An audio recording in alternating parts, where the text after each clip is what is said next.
The Democratic side, Hillary Clinton has more than 1,900 delegates. Sanders has more than 1,100.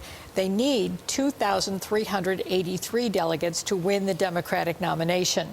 News 4's Dave Graber takes a closer look at the results here in Western New York. Dave? Well, Jackie and Don, if you were watching the results come in early last night, you would have thought frontrunner Hillary Clinton beat Senator Sanders by a landslide. But it really wasn't the case, with the exception of downstate. Sanders actually beat Clinton all throughout Western New York, but here in Erie County, the two were separated at this hour this evening by less than 1,000 votes.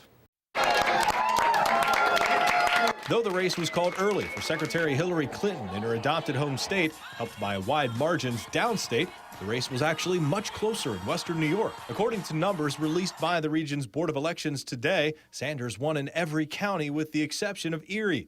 That's similar to how Clinton emerged the victor, with strong showings in every metropolitan area. Obviously, we would have liked to win. I mean, we're running a campaign, but it's not disheartening. We spent a lot of time making phone calls here, going door to door. We were thinking about strategically what neighborhoods do we hit, what individuals do we reach out to, and I think we did a really good job in the areas where we aim to win. Brian Nowak is the organizer of Buffalo for Bernie. He says Sanders' performance outside of Erie County is indicative of the campaign. I think Sanders is doing well in places where the Democratic Party has essentially abandoned voters.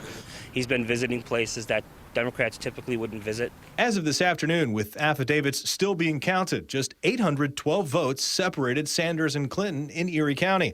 In the region's more rural areas, Sanders fared much better, especially in Cattaraugus, Allegheny, and Wyoming counties. Even more problematic than the results, according to Nowak, is the number of ballots cast Tuesday that'll be tossed out for election law violations. We have an outdated system. I mean, the voting rules and the election law in the state of New York is some of the most restrictive and arcane, and we should be ashamed of ourselves that we allow this to happen.